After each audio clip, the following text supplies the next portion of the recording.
Hi, and welcome to the Zen Superman podcast. The episode today is for you if you want to change. You have some big plans for 2025, for New Year.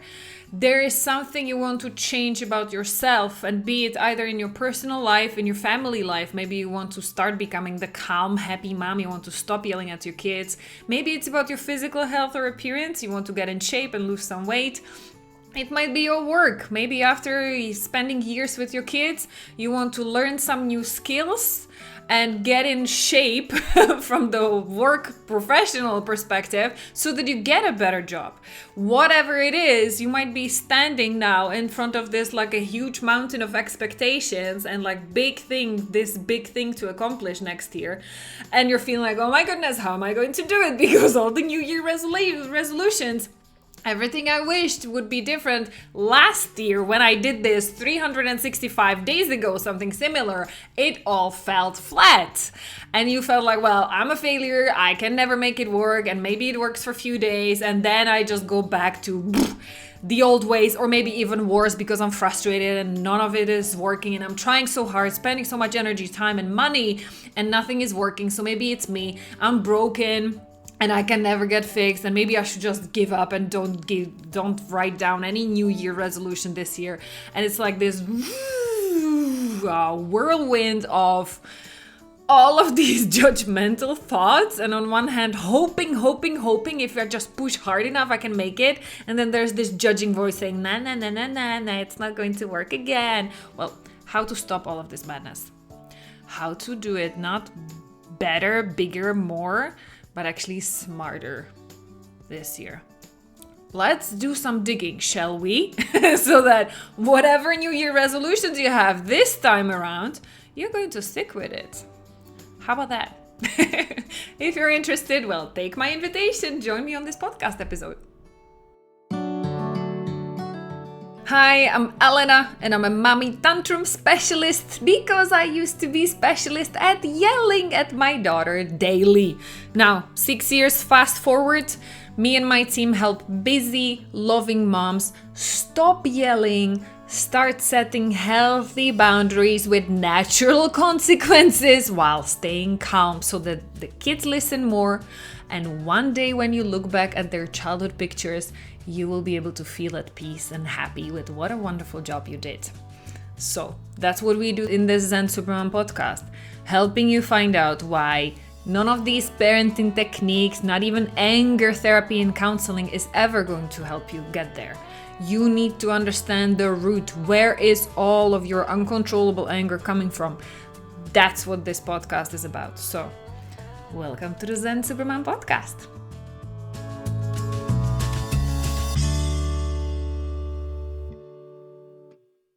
And before we go any further, don't forget to subscribe so that you get notified when the next episode is up. Hi, my name is Elena. I'm a mommy tantrum specialist because I used to be specialist at having tantrums and yelling at my daughter uncontrollably, shamefully. Now, the good news is for you and for my daughter, I stopped it. And now I'm helping moms and dads like me stop doing that and actually go deeper. Because if you're here, you might have noticed like all those parenting techniques and stuff, like courses and even talk therapy, that doesn't even scratch the surface. You keep coming back to the same old habits. And this is related to the topic of the podcast episode today. We just like, no matter how hard you try, no matter how many New Year's resolutions you put on your list, you notice that you always come back to your kind of like a default setup. Right? No matter how much energy, how much time you spend on it, you always fall back to the same default. And maybe you keep improving the default, and maybe you have done already a lot of healing and you are very self-aware and you keep growing like in yourself, like the inner world. Maybe you have done a lot of progress already. So you keep leveling up the default, like the normal way of doing, but your dreams are much bigger than that. You know, there's much more possible for you. And it just feels unattainable, or your progress feels too slow. Given the amount of time and energy and focus you're spending on it, there's a part of you who would have expected you would have been already there. Like, why am I not already there? And so I'm recording this podcast episode at the end of December 2024.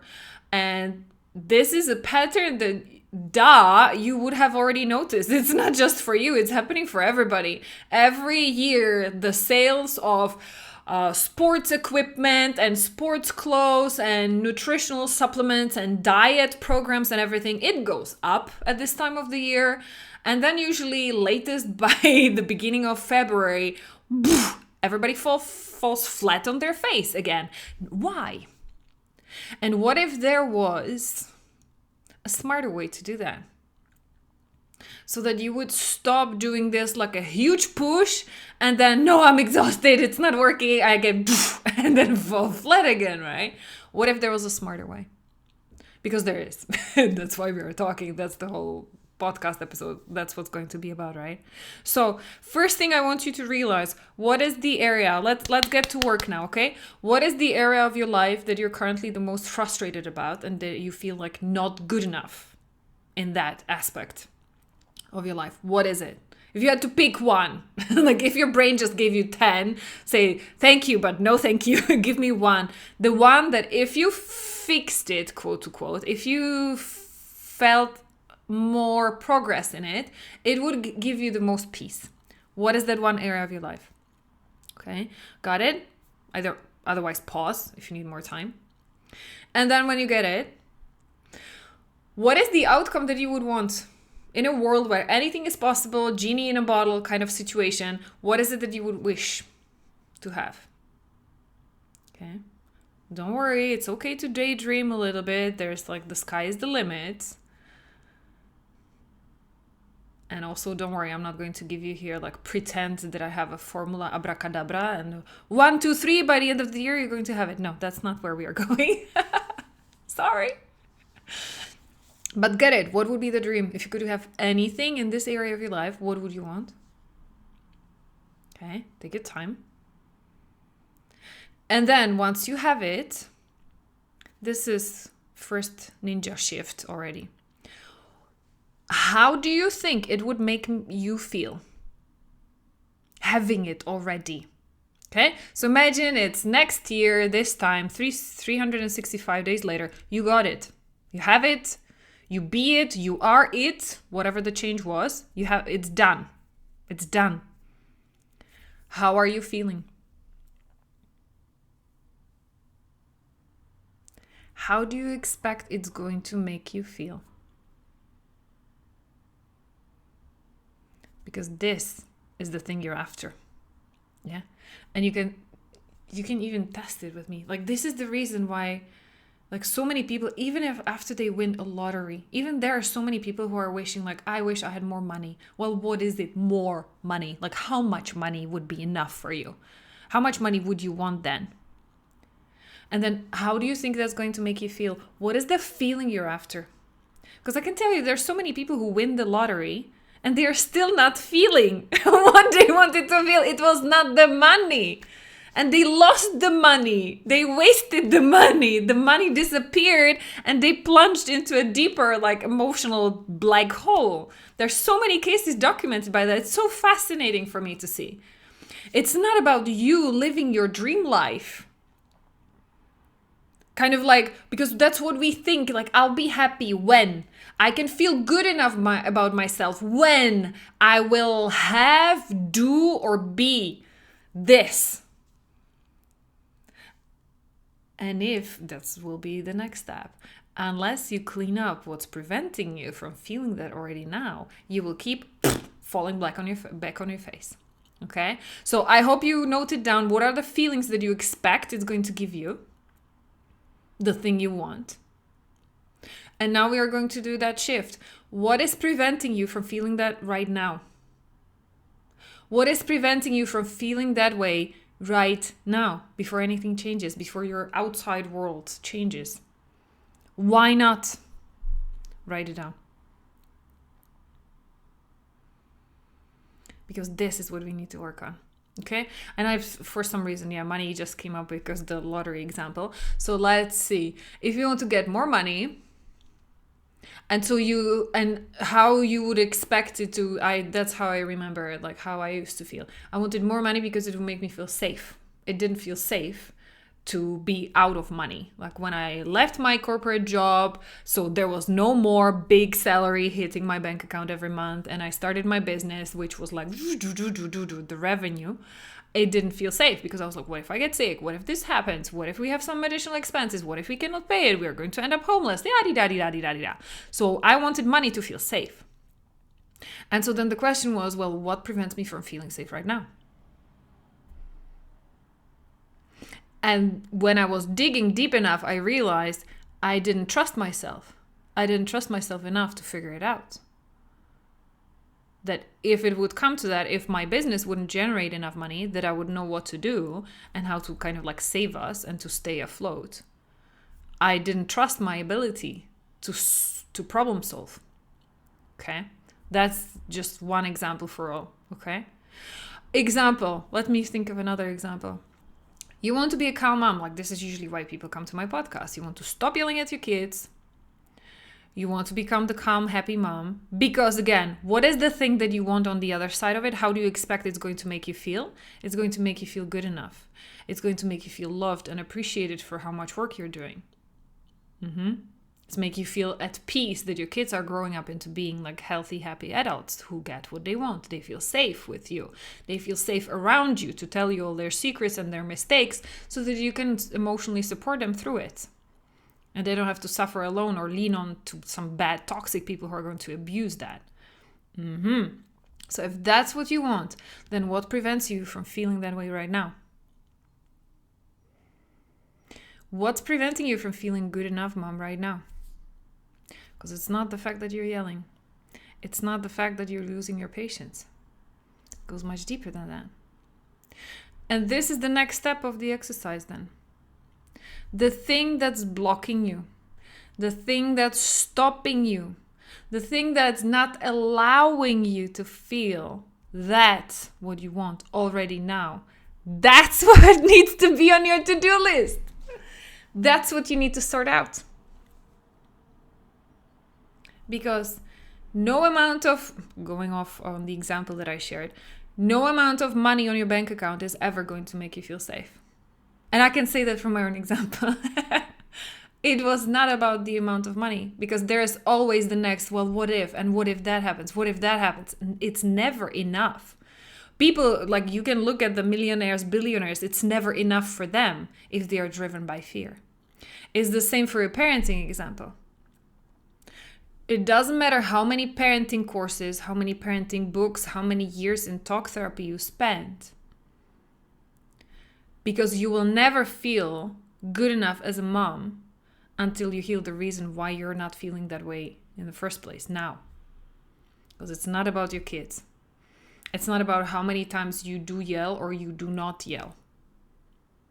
If what's driving you and your motivation is any attempt at controlling, is any voice in your head that pushes you to be perfect, not 99%, but like 1000%. If there is your actions and your goals and your New Year resolutions and I'll be happy when is driven by your fears or lack of anything. And usually it's the fear of not being good enough, not being capable enough, not being able to handle what's going to come. Not being loved for who you are. That if people would see the real you under the facade of you being helpful and like doing so much for everybody, you're actually doing it as a play for the outside world to see, because they're afraid if they would see the real you who feels so selfish and so judgmental and so not good enough, so fundamentally flawed and broken. If you would show the real you, you're afraid they wouldn't love you. None of them would. That's why you need to keep playing this game, and you need to make up for your faults. You need to make it up to others so that they would at least give you some breadcrumbs of appreciation and love and respect. If that's how you feel on the inside, I can save you a lot of time, pain, and energy. Stop focusing on to-do lists. Stop focusing on New Year's resolutions. Start doing your inner work, right? It's the same with the weight loss. Let me use weight loss example. I'll be happy when I lose weight. I'll be happy when I look beautiful so that people like me. People don't feel repelled by me. People don't judge me because I'm afraid of being judged. People like look at me, or my kids look at me and they feel the soft belly and I cannot run and play with them so much. And I feel ugly and I cannot buy the cute clothes I want, and I will not have my partner be attracted to me and he's going to leave me. Blah, blah, blah, blah, blah, blah, blah. So how do you want to feel? Yeah? If the goal is to lose whatever X epsilon amount of kilos, pounds, whatever, if that's your goal, is to shrink to size, I don't know what, MS, XS, like whatever crazy goals you have. If that's the goal, how do you expect that goal, when you reach it, how do you expect that to make you feel? What is the feeling you're after? Because I can tell you, it's not the goal itself. It's not about losing weight.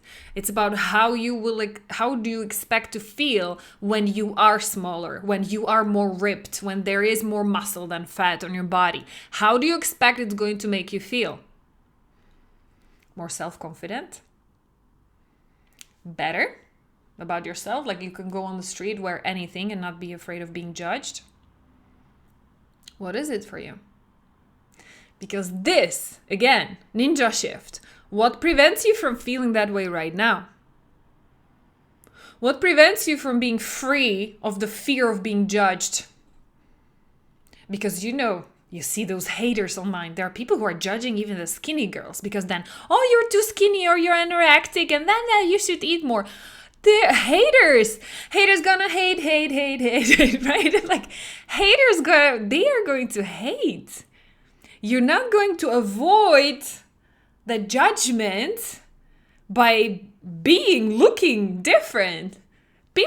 Haters are always going to find another reason to hate you.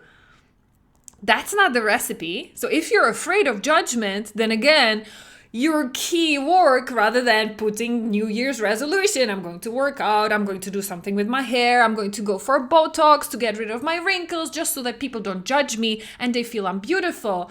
Well, how about we start working on you first? How about let's take out that fear of judgment. Let's take out whatever is making you feel like you need to be externally, physically beautiful in order to deserve love of others. Because that's the problem that will never ever go away. And it's even more so for us as women, unfortunately. It's going to be an uphill battle. 10 years from now, 20 years from now, it's going to be even more difficult to keep up with all of this external pressure of the culture and society where you live so that you still look young and attractive and beautiful. You can see all these examples where it went terribly wrong, where women did so much, they spent so much money and effort to look beautiful and young, even at later stages of their life, and it totally backfired and they look terrible now. And they were like, I wish I never did this plastic surgery and stuff, right? It's not the thing. So I'm coming back to the beginning. It's not the thing you think you want. It's the feeling you expect it to give you. And your life is going to turn around the moment you realize you can feel those feelings already now. And if you can't, then that's the thing you should put on your to-do list, because that's the thing to heal. You feeling not worthy, not good enough, afraid of being judged, afraid of not being loved if you show your true, authentic self. Once you start working on that, the world becomes a playground. And you realize, I don't have to wait for I'll be happy when, but whatever you want, whatever feelings you want now, that's what becomes the target. Okay? So this is why, now wrapping it up, this is why in the Zen Supermom, Zen Super Dad program for the month of January, our theme of the month is actually to stop list. Rather than adding stuff on your to-do list, which is already overflowing and it's like so many things to do and you have only so much time and energy to do it. So rather than adding one more thing on top that you're going to beat yourself up a few weeks from now because you will realize I can't do this, I'm such a failure. I was like, I can't. No, this was my dream and I would love to, but I cannot anymore. Rather than adding stuff, we are actually going to take stuff out. What is on your to-do list that is there only because you don't feel good enough? And that if you gave yourself the permission like, to heal, finally start feeling good enough, it wouldn't have to be on your list. And even more, and importantly, because then for my clients that I already work with, they know how to do that, how to do this first piece. So then we take it further. And their to stop list is about, or my invitation for them to focus on, is how to stop the stories in their head. To stop leaking the energy. Because this is where we lose the most energy. It's not even what you're doing physically. It's not even like, oh, and I cannot sleep because my kids are waking up so many times at night, or I'm feeling drained, I have no energy right now because I'm a home CEO. That's my job, to take care of home and family. And I have 4 kids and I get no sleep and I get no time for myself, like ever in the next 15 years until they start going to school and move out slowly out of the house. I have to put myself last because no. It's the story in your head. Because I can tell you, inside the program, we have moms of 4 kids, including twins in the mix. We have moms, most of the moms are single, separated, or divorced. So they have to figure it out by themselves. They are single provider, 1 income family. So the money is tight and there is a lot of fear about the money. Like all of this, we have moms of kids with ADHD or even like more neurodiversity things, right? No excuse. There is no excuse for that story in your head that's playing a victim, that you judging yourself or judging other people, that you trying to like put that blame, guilt, and shame on yourself or other people. That's what we are focusing on with the clients inside the program now, to stop these stories, because this is what's making the biggest difference for you right now. That's what's stealing the most of your energy. You are where your focus is. If you keep focusing on the things, like all that pain, that's where your life will be. That's where you will keep draining your energy. And no, this is not an invitation to avoid and like toxic positivity. Oh, you should look like what doesn't kill you makes you stronger. And let's forget about how hard your life is and how much pain you had to go through. Let's smile so that you can be the positive example for your kids. And no, I'm not saying that. You do need help. You need to clean up whatever pain you went through, whatever caused you feeling not good enough, whatever damaged your self-confidence early on. You have to heal it. No amount of stickers on your bathroom mirror, like I'm beautiful, I love myself, I love my life, I love my body, I'm amazing. Like that's glitter on a pile of poop. Until you heal the poop, the glitter will not matter. Do whatever manifestations, affirmations you want. Even meditation at this point. Meditation is the next level. Journaling prompts, that's the next level. Until you heal what's dragging you down in the mud, in the dark, cold, like black, blah. Until you heal that, no matter what you're doing on top, on surface is going to help. Because you will keep being dragged down in the mud. So heal. This is my message for you. This is my message for this podcast episode, for the coming year, forever, for as long as there will be anybody listening to me. You need to heal those roots. And the roots are, unless this is how you know you healed. Did you know you're feeling you're good enough? Perfectly imperfect. Not like this fake ego pretending I can do and I'm the best and da look at me. No, this is this is distraction. This is the opposite extreme. Healthy self-confidence, because every baby is born feeling confident and feeling free to express their needs very clearly without any hesitation. They feel worthy of being taken care of. That's how you were born too. You were born feeling worthy, good enough, with healthy self-confidence. Something happened to you along the way, and that's what needs to heal. Someone was your first bully. Life showed you it's not safe. You're not good enough. That's what needs to heal. Because that's how I know you're not healed. You keep looking for those things outside. You keep doing those New Year resolutions so that you feel better. Not realizing it's not about chasing the thing out there. One day maybe I will feel better. It starts here. It's all already here. You already have it. The key is here. You need to heal. Whatever stops you from feeling that way already now. So that's my invitation. There are plenty of people doing it. There are plenty of people getting those results. There are plenty of people helping them. You have more different kinds of therapies and healing modalities now than ever before. Just do your search. Find somebody who resonates with you, who you feel you can trust them and they can give you the results you want. Just go and look. And that would be my invitation for you. Rather than signing up for the next diet program, for the next parenting course, for the next I don't know what money manifestation course, start healing what prevents you from feeling that and getting it already now. If you want to know how to start with us, there's a Mommy Tantrum training. I'm going to be doing it live once a month now, going forward. I used to do it weekly. I did like almost 90 of them, 90, in the last 2 years. I'm going to start doing it live only once a week. And for the time in between, we always have the free replay available. So just sign up. It does go much deeper. And that's what all of the moms tell me afterwards. It goes deeper than just stopping yelling at your kids. Like, it's all connected. It's all connected.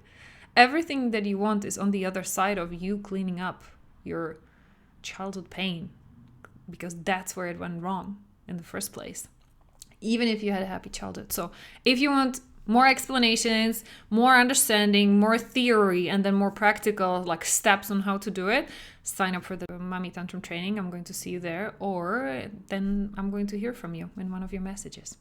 Take very good care, super mom or super dad, and I wish you happy 2025. Bye. See you next time. Why can't you stop yelling at your kids? And no, it's not the stress, lack of sleep, kids not listening, fighting, hitting, no support, time pressure, ADHD, hormones. No, moms around the world are doing it regardless. How? Join us for the upcoming Mommy Tantrum training and find out too.